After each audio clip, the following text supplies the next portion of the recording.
আসসালামু আলাইকুম রহমতুল্লাহ। সুপ্রিয় শিক্ষার্থীবৃন্দ, আশা করি তোমরা সবাই ভালো আছো। এই ভিডিওটা তৈরি করছি নবম শ্রেণীর শিক্ষার্থীদের জন্য। 2024 সালের নবম শ্রেণীর বার্ষিক পরীক্ষার বাংলা নমুনা প্রশ্নপত্রের সমাধান নিয়ে আজকের ভিডিওতে আমরা আলোচনা করব। আমাদের আজকে আলোচনার বিষয়বস্তু দৃশ্যপট নির্ভর রচনামূলক প্রশ্নের উত্তর। এখানে মোট 5টি প্রশ্ন রয়েছে, তোমাদের হচ্ছে 5টি প্রশ্নের সমাধান করতে হবে। 16 নম্বর প্রশ্নে একটা কবিতার অংশ রয়েছে। ধনধান্য পুষ্পে ভরা আমাদের এই বসুন্ধরা, তাহার মাঝে আছে দেশেক সকল দেশের সেরা, ও সে স্বপ্ন দিয়ে তৈরি সে দেশ স্মৃতি দিয়ে ঘেরা। এমন দৃষ্টি কোথাও খুঁজে পাবে নাকু তুমি, সকল দেশের রানী সেজে আমার জন্মভূমি। এই কবিতার আলোকে তুমি 2টা প্রশ্নের উত্তর করতে হবে। তো প্রথম প্রশ্ন হচ্ছে যে উপরের কবিতাংশটি পল্লিমা কবিতার কোন ভাবকে প্রতিফলিত করে তা ব্যাখ্যা করো। ঠিক আছে, উপরের কবিতাংশটি পল্লিমা কবিতার পল্লীগ্রামের রূপবৈচিত্র্যের ভাবকে প্রতিফলিত করে। উপরের কবিতাংশটিতে কবি ধনধান্য আর পুষ্পে ভরা এই পৃথিবীতে নিজের দেশকে সকল দেশের সেরা হিসেবে আখ্যায়িত করেছেন। তার এই দেশ স্বপ্ন দিয়ে তৈরি আর স্মৃতি দিয়ে ঘেরা, যা অন্য কোথাও খুঁজে পাওয়া যাবে না। কবির কাছে তার জন্মভূমি সকল দেশের রানী। পল্লিমা কবিতায়ও কবিতার জন্মভূমিকে তার প্রকৃতির সৌন্দর্যকে চমৎকারভাবে তুলে ধরেছেন। কবি দেখিয়েছেন সেখানে মাঠে মাঠে গরু চড়ে, গাছে গাছে পাখিরা গান গায়, গরু মহিষের পিঠে শালিক পাখি, সবুজ ধানের ছাওয়া মাঠ, গাছের স্নিগ্ধ ছায়ায় কৃষকের বিশ্রাম নেওয়ার দৃশ্য। কবি মনে করেন পল্লী প্রকৃতির মধ্যে কেবল চিরসুখ বিরাজ করে। এভাবেই তিনি এই কবিতায় পল্লী প্রকৃতির রূপবৈচিত্র্যের জয়গান গেয়েছেন, যা উপরের কবিতাংশটির কবিও তার জন্মভূমিকে নিয়ে করেছেন। খ নম্বর প্রশ্নের উত্তর, উপরের কবিতাংশের কাঠামো বিশ্লেষণ করো। উপমা, অনুপ্রাস, ছন্দ, লয় ইত্যাদি। ঠিক আছে, তো উপরের কবিতাংশটির কাঠামো বিশ্লেষণ করে নিচে উল্লেখ করা হলো। উপরের কবিতাংশটিতে অনুপ্রাসের ব্যবহার রয়েছে।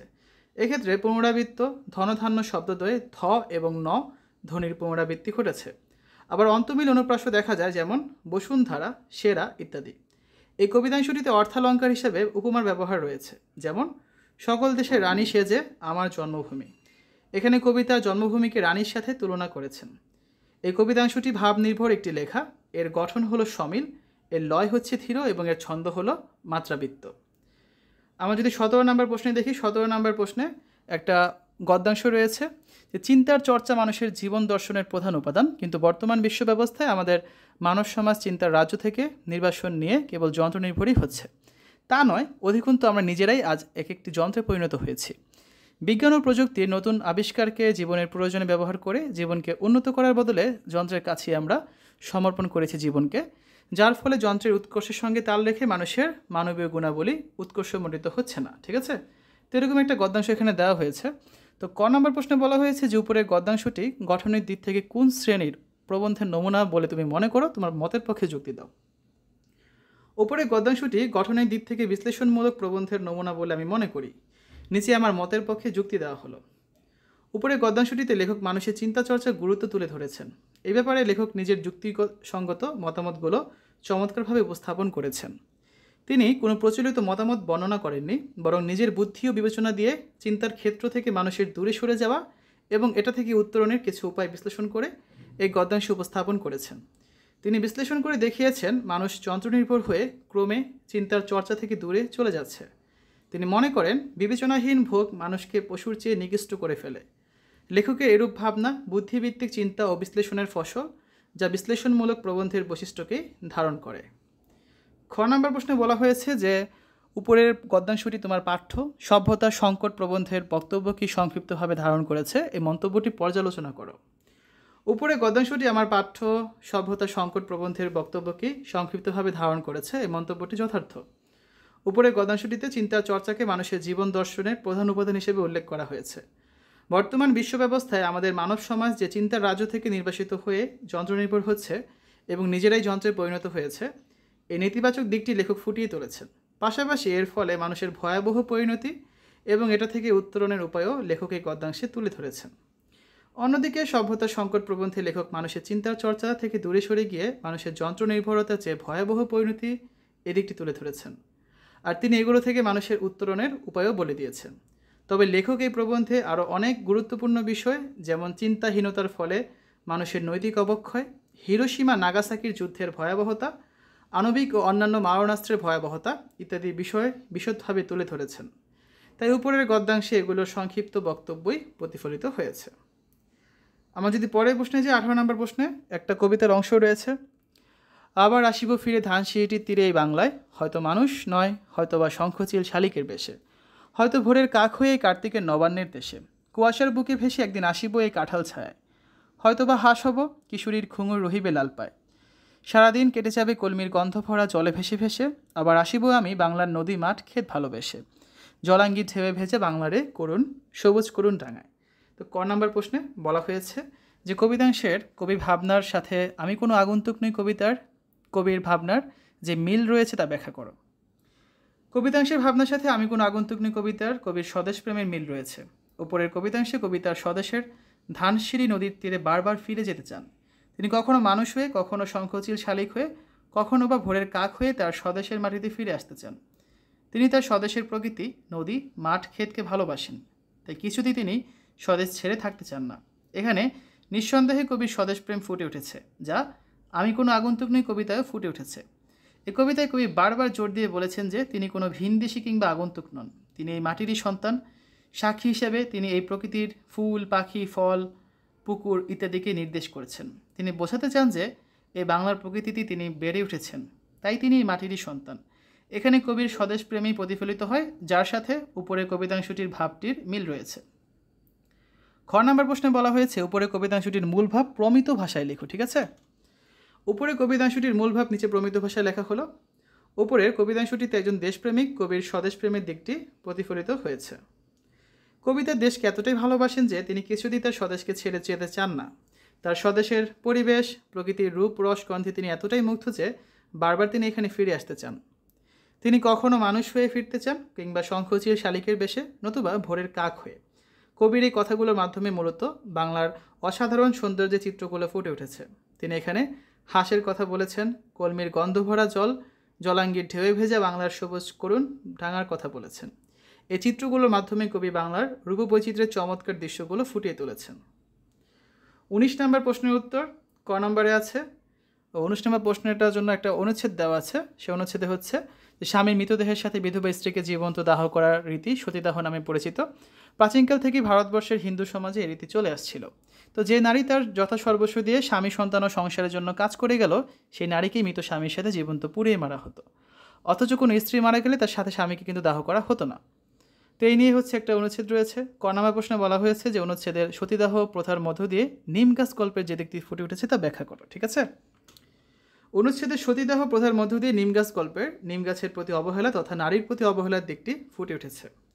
অনুচ্ছেদে সতীদাহ প্রথার করুণ ও বিভৎস ঘটনা বর্ণিত হয়েছে, যেখানে স্বামীর মৃতদেহের সাথে বিধবা স্ত্রীকে জীবন্ত দাহ করা হতো। যে নারী তার সর্বস্ব দিয়ে স্বামী, সন্তান ও সংসারের জন্য কাজ করে গেল, সেই নারীকেই মৃত স্বামীর সাথে পুড়িয়ে মারা হতো।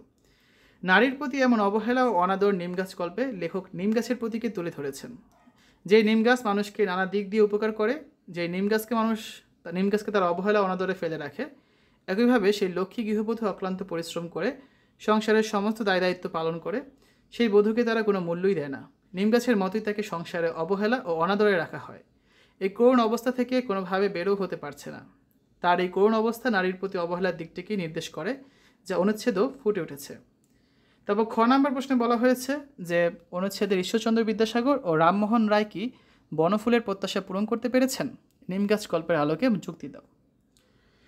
অনুচ্ছেদের ঈশ্বরচন্দ্র বিদ্যাসাগর ও রামমোহন রায় বনফুলের প্রত্যাশা পূরণ করতে পেরেছেন বলে আমি মনে করি। অনুচ্ছেদের ঈশ্বরচন্দ্র বিদ্যাসাগর ও রাজা রামমোহন রায় সতীদাহ প্রথাকে আপত্তিকর ও বেদনাদায়ক হিসেবে বিবেচনা করেন। তারা সতীদাহ প্রথা বন্ধের জন্য ইস্ট ইন্ডিয়া কোম্পানির সরকারের সাথে দেন দরবার করেন। তৎকালীন সমাজপতি ও ব্রাহ্মণ সমাজের প্রতিপক্ষ হিসেবে তারা আদালতে জয়লাভ করেন। তাদের উদ্যোগে 1819 সালে লর্ড বেন্টিং সতীদাহ প্রথা বাতিল ঘোষণা করেন। ঠিক আছে, তোমাদের যে উদ্দীপক আছে উদ্দীপকে বলা আছে 1829 সালে, তার আমরা উদ্দীপকটা দিয়ে দিলাম 1829 সালে। তো নিম গাছ গল্পের লেখক বনফুল মূলত এমন প্রত্যাশাই করেছেন। তিনি নিম গাছের প্রতীকে একটি অবহেলিত নারীর দুঃখ, কষ্ট ও হীন অবস্থা তুলে ধরেছেন। গল্পে তিনি একজন কবির মাধ্যমেই নারীর প্রতি সহানুভূতি দেখিয়েছেন। যে নারী নিমগাছের মতোই তার অবস্থান থেকে সরতে পারছে না, সেই নারীকে তিনি মুক্তি দিতে চেয়েছেন। তিনি দেখিয়েছেন নারী তার মুক্তি চাইলেও সমাজের সংস্কারের শিকড়ে সে আবদ্ধ। বনফুলের এই নারী মুক্তির প্রত্যাশা নিশ্চিতভাবেই পূরণ করতে পেরেছেন অনুচ্ছেদের ঈশ্বরচন্দ্র বিদ্যাসাগর ও রাজা রামমোহন রায়। তারপর দেখো সর্বশেষ 20 নম্বর প্রশ্নে হচ্ছে এখানে শহীদ একজন আবু সাইদের ছবি দেওয়া আছে। ঠিক আছে, এই ছবিটি হচ্ছে কৌশিক সরকারের আঁকা। তো ছবিটি ভালোভাবে পর্যবেক্ষণ করে সংশ্লিষ্ট প্রশ্নে উত্তর দিতে বলা হয়েছে, যার মধ্যে ক নম্বর প্রশ্ন রয়েছে ছবির বিষয় এবং চিত্রশিল্পী বা চিত্রগ্রাহকের দৃষ্টিভঙ্গি বর্ণনা করো। ছবির বিষয় এবং চিত্রশিল্পী বা চিত্রগ্রাহকের দৃষ্টিভঙ্গি নিচে বর্ণনা করা হলো। উদ্দীপকের ছবিটি কৌশিক সরকারের আঁকা একটি বহুল আলোচিত ছবি। এটি 2024 সালের বৈষম্য বিরোধী ছাত্র আন্দোলনের শুরুর দিককার প্রেক্ষাপট নিয়ে আঁকা একটি ছবি। ছবিটিতে সেই যুবক বুক পেতে দাঁড়িয়ে আছেন, তার নাম হচ্ছে আবু সাইদ। এটা যেই যুবক হবে তিনি বেগম রোকেয়া বিশ্ববিদ্যালয়ের একজন ছাত্র ছিলেন। আন্দোলনের মিছিলে পুলিশ গুলি চালালে তিনি পালিয়ে না গিয়ে অসীম সাহস নিয়ে রাজপথে বুক পেতে দাঁড়িয়েছিলেন এবং শেষে পুলিশের গুলিতে তিনি শহীদ হন। এই ছবির মাধ্যমে চিত্রশিল্পী অন্যায়ের বিরুদ্ধে সাহসী প্রতিবাদের বিষয়টিকে ধারণ করেছেন। আবু সাইদকে নিয়ে আঁকা এই ছবির মাধ্যমে শিল্পী মূলত বোঝাতে চেয়েছেন অত্যাচারী জুলুমে ভয় না পেয়ে কঠোর প্রতিরোধ গড়ে তোলার মধ্যেই সফলতা নিহিত। আবু সাইদের এই বুক পেতে দাঁড়ানো পরবর্তীতে অগণিত যুবককে রাজপথে নামতে সাহস জুগিয়েছিল। খ নম্বর প্রশ্নে বলা হয়েছে যে ছবিটি স্মৃতিস্তম্ভ কবিতার মূল চেতনা তুলে ধরে কি? তোমার মতের পক্ষে যুক্তি দাও। ছবিটি স্মৃতিস্তম্ভ কবিতার মূল চেতনা তুলে ধরে বলে আমি মনে করি, নিচে আমার মতের পক্ষে যুক্তি ধরা হলো। উদ্দীপকের কৌশিক সরকারের আঁকা ছবিটিতে একটি যুবকের অপ্রতিরোধ সংগ্রামী চেতনা ফুটে উঠেছে। এই যুবক পুলিশের গুলি উপেক্ষা করে বুক পেতে রাজপথে দাঁড়িয়েছে। এখানে তার এই দাঁড়ানো নিঃসন্দেহে অপ্রতিরোধ সংগ্রামী চেতনাকেই নির্দেশ করে। অন্যদিকে স্মৃতিস্তম্ভ কবিতাতেও আমরা গণমানুষের ঐক্যবদ্ধ সংগ্রামী চেতনাটিকে মূল চেতনা হিসেবেই দেখতে পাই। এই কবিতায় শত্রুরা বাঙালির স্মৃতির মিনার ভেঙে ফেললে কবি আশাহত হননি, বরং সকলের সম্মিলিত প্রতিরোধে ঐক্যবদ্ধ প্রতিবাদের দিকটি তুলে ধরেন। কবি মনে করেন তারা স্মৃতির মিনার ভেঙে ফেললেও তাতে কিছু আসে যায় না, কেননা 4 কোটি পরিবার এর বিরুদ্ধে দাঁড়াতে প্রস্তুত। 4 কোটি সংগ্রামী মানুষকে নিয়ে যে মিনারটি গড়া হয়েছে সেটি এতটাই শক্তিশালী যে কোনো অপশক্তি তা ভাঙতে পারবে না। এখানেই কবিতাটির মূল সুর নিহিত, যা উদ্দীপকের ছবিটিতে ফুটে উঠেছে। শিক্ষার্থীরা, এই ছিল আজকে আলোচনা। এতক্ষণ আমরা দেখলাম নবম শ্রেণীর বার্ষিক পরীক্ষা বাংলা নমুনা প্রশ্নপত্রের সমাধান। আমাদের আজকে আলোচনার বিষয়বস্তু ছিল দৃশ্যপট নির্ভর রচনামূলক প্রশ্ন। আশা করি তোমাদের কাছে এই ভিডিওটা ভালো লেগেছে। পরবর্তী ভিডিওগুলো এবং অন্যান্য বিষয়ের ভিডিওগুলো দেখার আমন্ত্রণ জানিয়ে আজ এখানে বিদায় নিচ্ছি। আল্লাহ হাফেজ।